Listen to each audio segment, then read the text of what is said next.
देवा भाव रिटर्न्स। जी हां, महाराष्ट्र में देवेंद्र फडणवीस की वापसी हो गई है। नमस्कार, मैं हूं अभिषेक।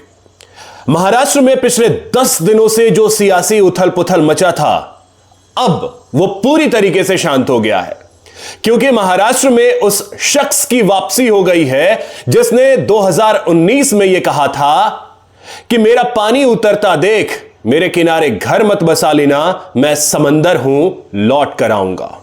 जी हां, वो शख्स लौटा है, और ऐसा लौटा है कि अपने विरोधियों को पूरी तरीके से नेस्त नाबूद करते हुए आगे बढ़ा है।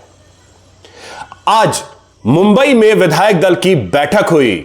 उस विधायक दल की बैठक में सिर्फ और सिर्फ एक नाम की चर्चा हो रही थी। वो नाम है देवेंद्र फडणवीस का। यह एक ऐसी फिल्म थी, इस फिल्म का क्लाइमेक्स सीन क्या होगा इसके बारे में किसी को समझ नहीं आ रहा था, क्योंकि पिछले साल के चुनाव में जिस तरीके से मध्य प्रदेश, छत्तीसगढ़ और राजस्थान, इन 3 राज्यों में बीजेपी को जीत मिली, उसके बाद जो नाम वहां चुन करके आए उसने हर किसी को चौंका दिया।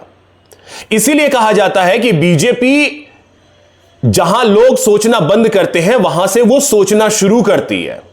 और यही वजह है कि हमने देखा कि किस तरीके से मध्य प्रदेश में अलग नाम निकल करके आता है, क्योंकि चर्चा शिवराज सिंह चौहान की थी।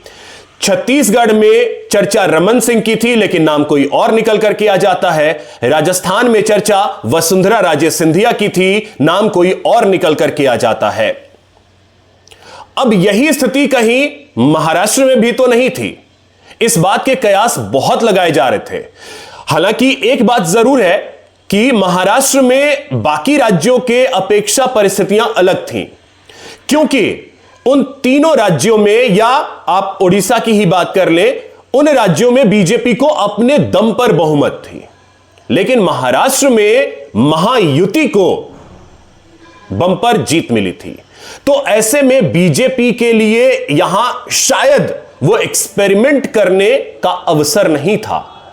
और एक चेहरा जो सर्वमान्य रहा है 2014 से, वो देवेंद्र फडणवीस है। और 2019 के चुनाव में भी देवेंद्र फडणवीस के चेहरे पर चुनाव लड़ा गया और बीजेपी ने शानदार प्रदर्शन किया था। तो महाराष्ट्र में देवा भाव का कद धीरे धीरे बढ़ता जा रहा है, यह हर कोई जानता है। और देवेंद्र फडणवीस ही वो शख्सियत है जिन्होंने मुख्यमंत्री के बाद उप मुख्यमंत्री पद स्वीकार किया, क्योंकि जब शिवसेना टूटी, एकनाथ शिंदे आए, उस वक्त भी सबसे बड़ी पार्टी बीजेपी थी।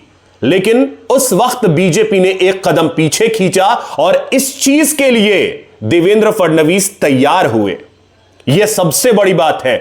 यह दिखाता है कि शेर अगर 2 कदम पीछे हटता है, इसका मतलब वो हार के पीछे नहीं हट रहा है, वो झपट्टा मारने के लिए पीछे हट रहा है। कुछ ऐसा ही हाल महाराष्ट्र का दिख रहा है कि किस तरीके से 2024 के चुनाव में जो मैनेजमेंट रहा है बीजेपी का, जो मैनेजमेंट रहा है देवेंद्र फडणवीस का, उसने यह दिखाया कि यह शेर पीछे अगर एक कदम हटा था तो झपट्टा मारने के लिए, और इसने ऐसा झपट्टा मारा है कि सारे के सारे विरोधी धराशायी हो गए। तो देखा आपने कि कितने उतार चढ़ाव के बावजूद देवेंद्र फडणवीस को मुख्यमंत्री पद मिल गया। जी हां, और वो इसके हकदार भी थे। जैसा आपको मैंने बताया कि उन्होंने 2019 के बाद से चैन की सांस नहीं ली, और अब जाकर के इसका फल भी उन्हें मिला है। आप क्या सोचते हैं, कमेंट के जरिए जरूर बताइएगा। मेरे चैनल को सब्सक्राइब कीजिए, वीडियोस को लाइक कीजिए, अधिक से अधिक शेयर कीजिए। नमस्कार, जय हिंद, जय भारत।